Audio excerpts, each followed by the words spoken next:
कहानी है सूरजगढ़ रियासत के महाराज सूरजमल और उनके दो बेटों की। भानु प्रताप बड़ा राजकुमार था और चंद्र प्रताप छोटा। महाराज सूरजमल ने अपनी पत्नी रानी दुर्गावती की मौत के बाद अपने दोनों ही बेटों को बड़े लाड प्यार से पाला था। उन्होंने अपने दोनों ही बेटों को शास्त्रों और शस्त्रों की पूरी शिक्षा दिलवाई। महाराज सूरजमल हमेशा से चाहते थे कि भानु प्रताप और चंद्र प्रताप में से वही राजा बने जो ज्यादा काबिल हो, लेकिन बड़ा राजकुमार भानु प्रताप हमेशा से बड़ा होने के नाते राजगद्दी पर अपना हक समझता था और हर मौके पर ये बात अपने छोटे भाई चंद्र प्रताप को जताता भी रहता था। तुम देखना छोटे, जब मैं राजा बन जाऊंगा तो ये बगीचा कटवा कर यहाँ एक बड़ा सा अखाड़ा बनवाऊंगा। अच्छा, और फिर क्या करेंगे महाराज भानु प्रताप उस बगीचे का?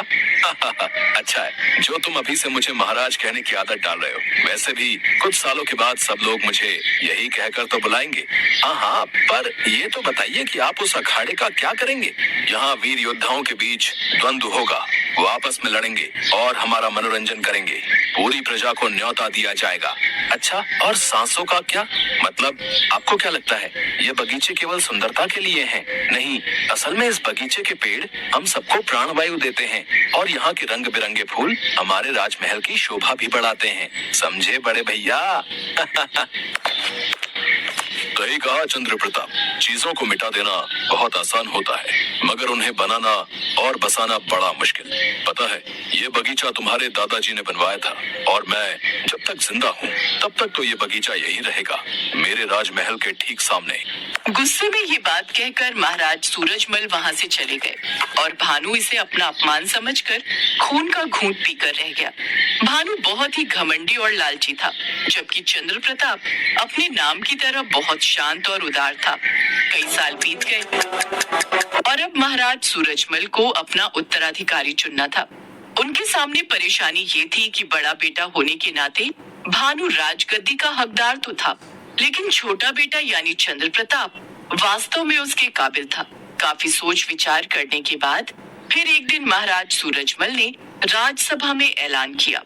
मैंने काफी विचार करने के बाद ये निर्णय किया है कि मैं अपने साम्राज्य सूरजगढ़ का बंटवारा करूंगा। एक हिस्सा अपने बड़े बेटे भानु प्रताप को दूंगा और दूसरा हिस्सा छोटे बेटे चंद्र प्रताप के पास जाएगा। रही बात प्रजा की, तो प्रजा जिस भी राजा के राज्य में रहना चाहे वो जाने को स्वतंत्र होगी। दोनों में से कोई भी राजा प्रजा को यहाँ या वहाँ जाने से नहीं रोकेगा और दोनों राज्य कभी भी एक दूसरे पर हमला नहीं करेंगे, बल्कि भाई होने के नाते दोनों राज्यों के राजा एक दूसरे के राज्य की रक्षा का वचन लेंगे और उसे जीवन भर निभाएंगे। सूरजमल के इस फैसले से सभी लोग खुश थे, सिवाय भानु प्रताप के, क्योंकि उसे तो पूरा राज्य चाहिए था। मगर चंद्र प्रताप को महाराज के इस फैसले से कोई परेशानी नहीं थी। उसके मन में अपने नए राज्य के विकास के लिए बहुत से सपने थे। फिर उसी शाम तुम दोनों को मैंने इसलिए बुलाया है क्योंकि अभी भी दो चीजें हैं जिनका बंटवारा होना बाकी है। दोनों ही राजकुमार महाराज सूरजमल की बात बहुत ध्यान से सुनने लगे। मेरे पास एक विशेष सेना की टुकड़ी है जिसमें बहुत ही शक्तिशाली सैनिक हैं। वो हर वक्त जंगलों में रहकर हमारी सीमाओं की रक्षा करती हैं। और इसके अलावा मेरे पास एक गाय भी है जो मैंने जंगल में। महाराज सूरजमल अपनी बात पूरी कर पाते उससे पहले ही लालची भानु प्रताप बोल पड़ा। मुझे आपकी वो विशेष सेना की टुकड़ी ही चाहिए, पर पहले मेरी पूरी बात तो सुन लो। सुन ली? आपकी वो गाय चंद्र प्रताप को दे दो। वैसे भी इसे पशु पक्षियों और प्रकृति से बड़ा प्रेम है, तो वो गाय इसको ज्यादा प्यारी होगी। ठीक है, जैसा तुम चाहो। अपने पिता की विशेष सेना पाकर भानु प्रताप वहाँ से चला गया। वो बहुत ही खुश था। उसे ऐसा लगा जैसे उसने कोई युद्ध जीत लिया हो। उधर चंद्र प्रताप थोड़ा सा मायूस हो गया, क्योंकि वो जानता था कि उसका बड़ा भाई लालची है और वो भविष्य में अपनी उसी सेना के साथ उसके राज्य पर हमला कर सकता था। उसे चिंता में डूबा देखकर महाराज सूरजमल ने कहा, घबरा रहे हो कि कहीं भविष्य में भानु उस सेना के साथ मिलकर तुम्हारे राज्य पर हमला न कर दे। आप सर्वज्ञाता हैं पिताजी। मैं जानता हूँ, पर तुम चिंता मत करो। ये मेरी मुहर लगी चिट्ठी है, इसे लेकर जंगल में जाओ। वहाँ मैंने एक गौशाला बना रखी है जहाँ उस खास गाय को बड़े ही प्यार और आदर से रखा गया है। उस गाय की देखभाल मेरे 4 अंगरक्षक करते हैं। वो एक एक सैनिक 20-20 के बराबर है। वो भी अब से तुम्हारे साथ ही रहेंगे। पर एक गाय के लिए 4-4 इतने शक्तिशाली सैनिक क्यों पिताजी? क्योंकि वो कोई साधारण गाय नहीं है, असल में वो दैवीय है। मतलब वो तुम्हारी कोई भी एक इच्छा पूरी कर सकती है, पर उससे जो भी मांगना बहुत सोच समझकर और बिना लालच के मांगना। मैं गौ माता से अपना वरदान हासिल कर चुका हूँ, अब तुम्हारी बारी है।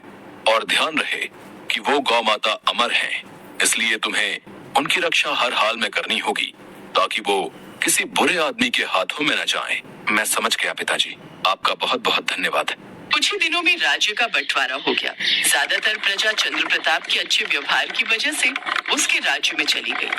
महाराज सूरजमल अपने अंतिम दिनों में भगवान का स्मरण करने के लिए हिमालय चले गए। ऐसे ही कई महीने बीत गए।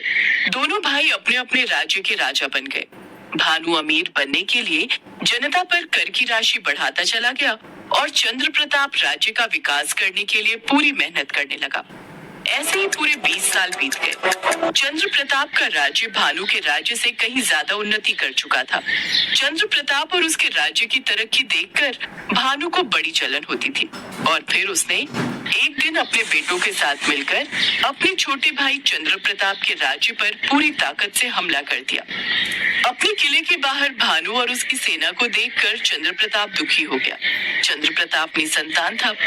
विवाह के 20 सालों के बाद भी उसे संतान सुख नहीं मिल सका था। तो भानु की सेना देखकर उसने कहा, एक दिन तो ये होना ही था। ठीक है भैया, अब जैसी आपकी इच्छा। इतना कहते ही चंद्र प्रताप अपने महल के सामने बनी गौशाला में गया और गौ माता के सामने हाथ जोड़कर खड़ा हो गया। गौ माता, मैं नहीं जानता कि मेरे पिता ने आपसे क्या वरदान मांगा था, पर अब मैं आपसे वरदान की इच्छा रखता हूँ। वत्स, उससे पहले तुम जानना नहीं चाहोगे कि तुम्हारे पिता महाराज सूरजमल ने मुझसे क्या वरदान मांगा था? वास्तव में तुम ही हो उनके वरदान। उन्होंने मुझसे तुम्हें मांगा था। तुम्हारी माँ दुर्गावती तुम्हारी असली माँ नहीं है। रानी दुर्गावती ने केवल भानु को ही जन्म दिया था और उसे जन्म देते ही रानी की मृत्यु हो गई थी। भानु की कुंडली देखते ही महाराज सूरजमल को पता चल गया था कि आगे जाकर वो बहुत ही घमंडी और लालची बनेगा। इसीलिए उन्होंने मुझसे सुख सुविधा या धन नहीं, बल्कि तुम्हारे जैसा संस्कारी और आज्ञाकारी बेटा मांगा था। और मैंने उनकी इच्छा अनुसार तुम्हें अपनी कोख से जन्म दिया। गौ माता की बात सुनकर चंद्र प्रताप की आंखों में आंसू आ गए और वो गौ माता के चरणों में झुक गया। मैं जानती हूँ कि इस वक्त तुम्हें सबसे ज्यादा किसकी जरूरत है। गौ माता के सामने चंद्र प्रताप हाथ जोड़े खड़ा था और तभी गौ माता ने अपनी कोख से एक और बालक को जन्म दिया। उस बच्चे को चंद्र प्रताप ने आगे बढ़कर अपनी गोद में ले लिया। कि तुम्हारा पुत्र है चंद्र प्रताप, इसका नाम कनिष्क होगा और ये दुनिया का सबसे बड़ा धनुर्धारी बनेगा। तुम इसे नीचे लिटा दो और उसके माथे पर अपने रक्त से तिलक करो। अपने हाथों में अपना पुत्र देखकर चंद्र प्रताप की खुशी का ठिकाना नहीं रहा। गौ माता की बात मानकर उसने अपने बेटे को रक्त का तिलक लगाकर नीचे लिटा दिया और अगले ही पल वो नवजात एक हट्टे कट्टे नौजवान में बदल गया।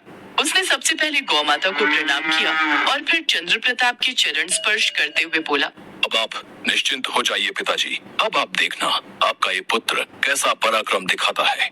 अगले ही पल चंद्र प्रताप की सेना के साथ कनिष्क भानु प्रताप और उसकी सेना के सामने खड़ा था। उसने कुछ ही पलों में अपने बाणों की धार से भानु की पूरी सेना को धराशायी कर दिया। अंत में उसने अपने ताऊ और उसके बेटों को बंदी बनाकर चंद्र प्रताप के सामने खड़ा कर दिया। महाराज भानु प्रताप, इससे मिलिए। ये है मेरा पुत्र कनिष्क। आप मेरे बड़े भाई हैं, इसीलिए मैं आपको मुक्त कर रहा हूँ। जाइए, अपना राज्य संभालिए और भविष्य में कभी दोबारा मेरे राज्य पर हमला करने की सोचना भी मत।